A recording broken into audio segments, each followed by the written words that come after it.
pagi adik-adik sekalian, apa kabar? Nah, hari ini kita kembali lagi berkumpul, bertemu di dalam ibadah online Sekolah Minggu GKIM Kaintong Tasikmalaya. Nah, adik-adik sekalian, udah siap untuk memuji Tuhan dan mendengarkan firman Tuhan? Yuk, sebelumnya kita berdoa lebih dulu kepada Tuhan. Bapa di dalam surga, terima kasih untuk segala berkat, penyertaan, perlindungan, kasih sayang, dan juga orang tua, adik kakak yang Tuhan tempatkan mereka di tengah-tengah kami. Terima kasih ya Tuhan untuk PJJ juga yang sudah berlangsung sepanjang minggu ini, kami bisa mengikutinya dengan baik. Tuhan, sebentar kami akan beribadah kepada Engkau. Tuhan kiranya memimpin dan menolong setiap kami di dalam pemberitaan firman Tuhan yang disampaikan oleh Lause dan juga di dalam puji-pujian yang kami naikkan. Ini doa kami rindu biar Tuhan berkuasa di dalam hati dan pikiran kami. Dalam nama Tuhan Yesus kami berdoa, mengucap syukur. Amin. Nah, adik-adik, mari kita sama-sama memuji nama Tuhan. Lagu yang pertama, kita akan pujikan lagu Mars Sekolah Minggu. Nanti lagu yang kedua, kita akan lanjutkan pujian kita dengan pujian King Kong badannya besar. Yang ketiga, kita lanjutkan pujian kita dengan baca kitab suci, doa tiap hari. Ayo adik-adik, selama kita memuji nama Tuhan, kita bukan cuma nonton, tapi kita menyanyi bagi Tuhan. Ingat, kita siapkan diri kita tidak boleh makan dulu, jangan minum dulu. Ayo duduk yang rapi, duduk yang manis, baju juga baju yang rapi. Kita udah siap untuk beribadah kepada Tuhan. Mari kita memuji Tuhan bersama-sama.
King Kong badannya besar, tapi aneh kakinya pendek. Lebih aneh binatang bebek, lehernya panjang, kakinya pendek.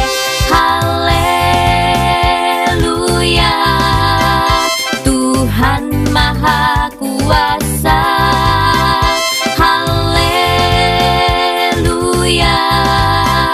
Tuhan Maha Kuasa. Haleluya, Tuhan Maha Kuasa. Haleluya, Tuhan Maha Kuasa.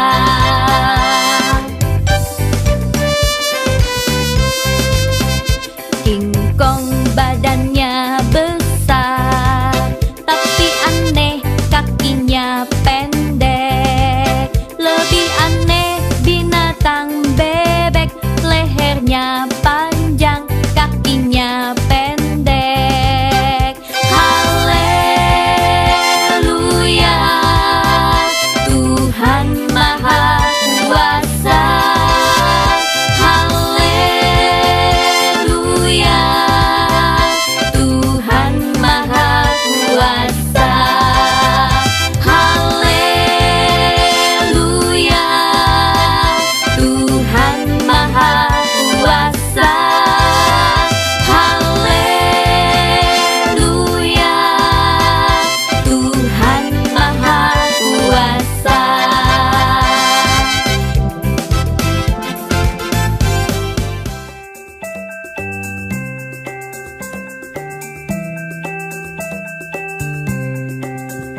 suci, doa tiap hari, doa tiap hari, doa tiap hari.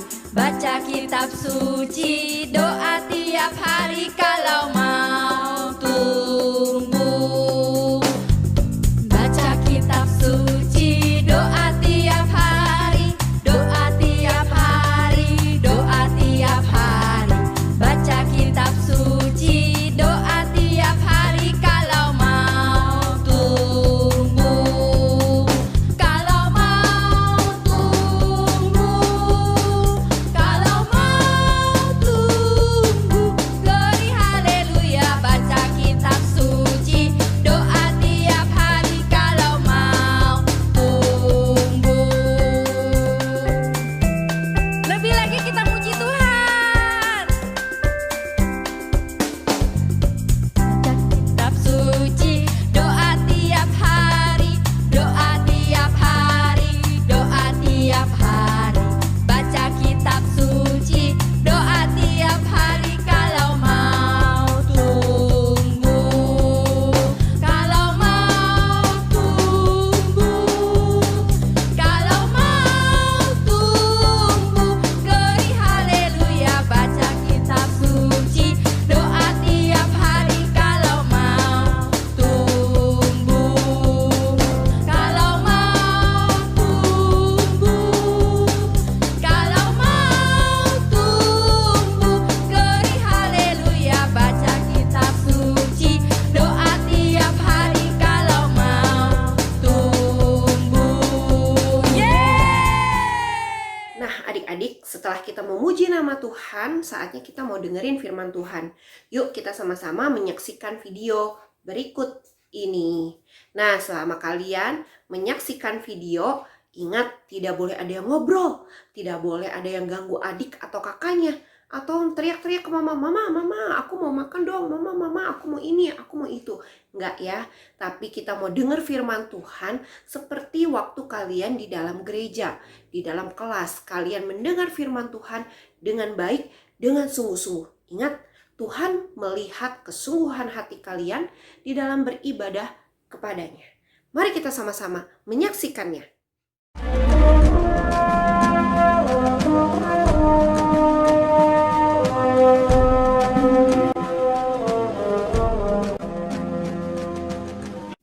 Pada zaman Raja Negeri Sodom, Raja Negeri Gomora, Raja Negeri Adma, Raja Negeri Zeboim, dan Raja Negeri Bela, melawan Raja Elam, Raja Goyim, Raja Sinear, dan Raja Elasar, 4 raja lawan 5, semuanya bersekutu dan mengatur barisan perangnya melawan mereka dan datang ke lembah Sidim, yakni Laut Asin.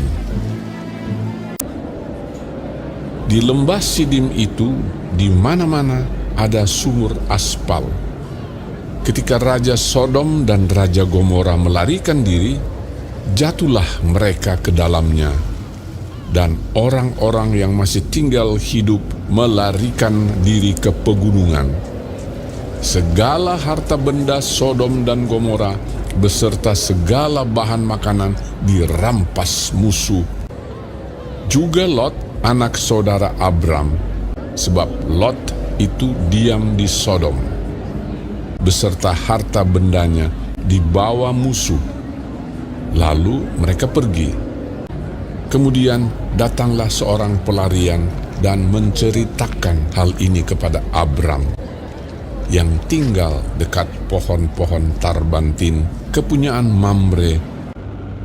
Ketika Abram mendengar bahwa anak saudaranya tertawan, maka dikerahkannyalah orang-orangnya yang terlatih, yakni mereka yang lahir di rumahnya, 318 orang banyaknya, lalu mengejar musuh sampai ke Dan. Dan pada waktu malam berbagilah mereka, ia dan hamba-hambanya itu, untuk melawan musuh. Mereka mengalahkan dan mengejar musuh sampai ke Hoba di sebelah utara Damsyik. Dibawanyalah kembali segala harta benda itu, demikian juga perempuan-perempuan dan orang-orangnya. Juga Lot, anak saudaranya itu, serta harta bendanya dibawanya kembali. Setelah Abram kembali dari mengalahkan para raja yang bersama-sama, maka keluarlah Raja Sodom menyongsong dia ke lembah Syawe, yakni lembah raja. Melkisedek, Raja Salem, membawa roti dan anggur. Ia seorang imam Allah yang maha tinggi. Lalu ia memberkati Abram, katanya, "Diberkatilah kiranya Abram oleh Allah yang maha tinggi, pencipta langit dan bumi. Dan terpujilah Allah yang maha tinggi, yang telah menyerahkan musuhmu ke tanganmu." Lalu Abram memberikan kepadanya 1/10 dari semuanya. Berkatalah Raja Sodom itu kepada Abram, "Berikanlah kepadaku orang-orang itu, dan ambillah untukmu harta benda itu." Tetapi kata Abram kepada raja negeri Sodom itu, "Aku tidak akan mengambil apa-apa dari kepunyaanmu itu, sepotong benang atau tali kasut pun tidak, supaya engkau jangan dapat berkata, 'Aku telah membuat Abram menjadi kaya.' Kalau aku, jangan sekali-kali. Aku bersumpah demi Tuhan Allah yang Maha Tinggi, pencipta langit dan bumi." Nah, adik-adik sekalian, kita sudah menyaksikan video tadi bukan? Apa sih yang bisa kita pelajari? Nah, adik-adik, yang pertama kita lihat Lot tinggal di daerah Sodom. Nah, bangsa Sodom dan Gomora adalah bangsa yang begitu jahat, yang begitu benci kepada Tuhan. Mereka tidak menyembah Tuhan, dan Lot tinggal di sana. Nah, pada saat itu ada beberapa bangsa asing datang untuk melawan ataupun berperang dengan bangsa Sodom dan Gomora. Akhirnya Sodom dan Gomora kalah. Nah, itu bukti juga bahwa keadilan Tuhan dinyatakan kepada Sodom dan Gomora.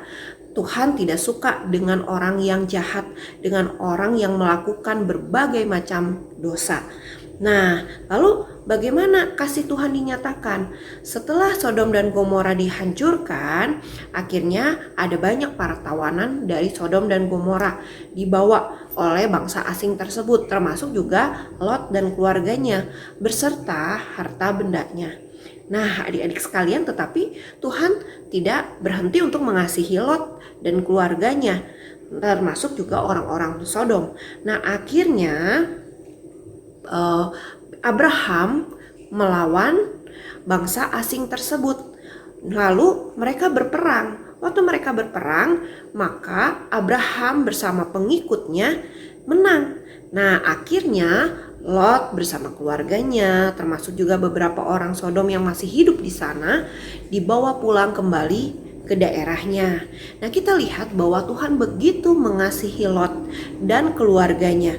Tuhan tidak membiarkan Lot dan keluarganya disiksa sampai akhirnya mati di tanah asing, tidak ya. Tetapi Allah mengasihi Lot, tetapi juga Allah menyatakan keadilannya kepada bangsa Sodom dan Gomora karena mereka hidup tidak di dalam Tuhan. Nah, lalu yang kedua yang bisa kita pelajari adalah kita melihat ada seorang Raja Salem, yaitu Melkisedek. Dia juga disebut sebagai imam. Nah, kita lihat waktu Abraham bertemu dengan Melkisedek, di sini Abraham masih Abram ya, belum berubah namanya menjadi Abraham, masih Abram. Nah, si Abram ini bertemu dengan Melkisedek setelah mengalahkan bangsa asing atau mengalahkan yang namanya Kedor Laomer ya. Nah, dan para raja yang bersama-sama dengan dia. Nah, lalu keluarlah Raja Sodom menyongsong dia ke lembah Syawe, yakni lembah raja. Termasuk juga ada Melkisedek di sana, yaitu Raja Salem, membawa roti, anggur. Dia seorang imam Allah yang maha tinggi. Lalu dia memberkati Abram. Katanya, diberkatilah kiranya Abram oleh Allah yang maha tinggi, pencipta langit dan bumi. Dan terpujilah Allah yang maha tinggi yang telah menyerahkan musuhmu ke tanganmu. Lalu Abram memberikan kepadanya 1/10 dari semuanya itu. Nah, yang bisa kita pelajari yang kedua adalah Tuhan menyatakan kuasanya baik kepada Melkisedek Raja Salem maupun juga kepada Raja Sodom. Raja Sodom tidak kenal Tuhan, tetapi Allah memperkenalkan dirinya melalui kemenangan yang diraih oleh Abram. Abram orang yang takut kepada Tuhan. Abram ini Abraham ya adik-adik.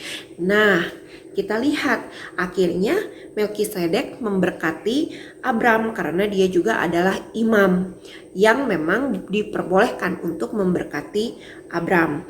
Nah, lalu Abram yang ketiga nih yang bisa kita pelajari, apa yang dilakukan oleh Abram? Abram setelah berhasil kembali menarik semua orang untuk diselamatkan, orang-orang Sodom begitu ya, untuk diselamatkan, dan juga harta benda mereka yang sudah diambil oleh bangsa asing dibawa kembali pulang dengan memperoleh beberapa hasilnya. Nah, Abram tidak lupa untuk mengucap syukur kepada Tuhan. Dia memberikan 1/10-nya. Artinya 1/10 ini persembahan 1/10 dari hasil yang didapat. Ya, misalnya kita punya uang nih 1 juta. Kita mau berikan sama Tuhan 100.000. Nah, itu 1/10-nya. Nah, itu diberikan kepada Melkisedek. Nah, itu juga merupakan persembahan kepada Allah. Nah, adik-adik, lalu apa yang bisa kita pelajari dari beberapa poin tadi? Yang pertama, ingat, Tuhan mengasihi dan Tuhan pasti menjaga setiap umat miliknya, termasuk kita, sekalipun kita masih anak-anak, sekalipun kalian masih anak-anak. Nah, Tuhan akan menjaga, Tuhan akan memelihara. Maka kalian jangan takut, jangan ragu untuk mengandalkan Tuhan, untuk percaya kepada Tuhan dengan sepenuh hati, karena Tuhan pasti melindungi, menjaga kalian. Yang kedua, kita melihat bahwa keadilan Allah dinyatakan. Nah, kalau kita berbuat dosa, kita melakukan kesalahan, kita tidak hidup sesuai dengan firman Tuhan, Tuhan pasti akan menghukum. Contohnya apa? Kalau kalian berbohong, orang tua kalian tahu, pasti orang tua kalian marah dan akan menghukum kalian, bukan? Atau ada di antara kalian yang mencuri hal-hal kecil sih, bukan curi uang, tapi curi makanan orang tua misalnya, nggak mau ngomong dulu, nggak mau kasih tahu dulu, padahal orang tua udah berpesan kalau mau makan ini harus ngomong dulu sama mama papa, tapi kalian nggak mau, kalian ambil. Nah, itu namanya mencuri. Lalu ada nggak konsekuensinya? Ada. Bisa saja orang tua kalian kan pasti tahu makanannya berkurang. Bisa saja orang tua kalian marah terhadap kalian, menegur kalian, atau menghukum kalian. Nah, itu adalah konsekuensi dari dosa, akibat dari dosa, karena Allah menyatakan keadilannya. Yang ketiga, kita ingat, kita misalnya punya uang jajan ya, atau misalnya kita juga minta persembahan sama orang tua. Ingat, persembahan itu jangan dipakai untuk jajan, tapi diberikan untuk Tuhan. Nah, kalian kan belum kerja, jadi untuk memberikan 1/10-nya tidak wajib. Tapi kalau misalnya kalian mau belajar, saya dari uang jajan nih setiap hari saya punya 5.000, saya mau sisihkan uang setiap harinya 500 perak.